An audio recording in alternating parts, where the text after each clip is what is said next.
Magic দেখাবো। আপনারা যারা জাল নোট চেনেন না, সেইটা আমার কাছ থেকে শিখুন যে জাল নোট কোনটা আর আসল নোট কোনটা।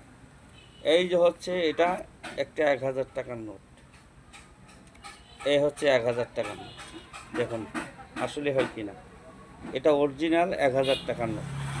তাই এই যে নোটটিকে যদি জাল মনে হয় তাহলে নোটটিকে কি করবেন, এই দেখুন এইরকম করে দুইটা মাথা, এই যে দুইটা মাথা এই একখানে করবেন, এই যে এইভাবে মিলিয়ে নেবেন। নেওয়ার পরে দেখবেন যে আসলেই মাথা দুটো মিলেছে কি না। এই মাথা মিলে গিয়েছে, এটা হলো অরিজিনাল। আর যেটা জাল টাকা হবে সেটার মাথা এভাবে কখনো মিলবে না, এভাবে কখনো মিলবে না।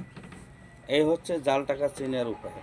তবে একটি কথা, এখন দেখুন যে এই টাকাটাকে আমি কিভাবে একটা ভাঁজ দিয়ে আপনাদেরকে দেখাই, ভালো করে দেখবেন এবং শিখবেন। এই ভাঁজটি এই যে এইভাবে এক কর্নার ধরবেন, এই এক কর্নার, এই এক কর্নার, এই টাকাটি পাকি হয়ে উড়িয়ে যাবে, পাকাটি উড়াল দেবে। এই কিভাবে উড়াল দেয় টাকাটি দেখুন, এটা আসলে অরিজিনাল 1000 টাকার নোট। এই দেখুন একটি ভাঁজ দিয়েছি এবং প্লাস আর একটি ভাঁজ আমি দেব।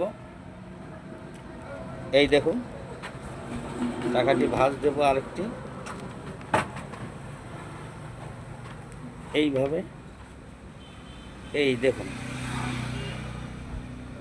এই যে এইভাবে এইটা কাটতে নিচে এই টাকাগুলা, হ্যাঁ ভাঁজ দেব টাকাটি। দেখ তো কি করছে, এটা এমন করে আনি এমন করে দিছে, এমন টাকাটি কিভাবে উড়ে এলে কি করছে, এলে কায় এলে টাকা দে।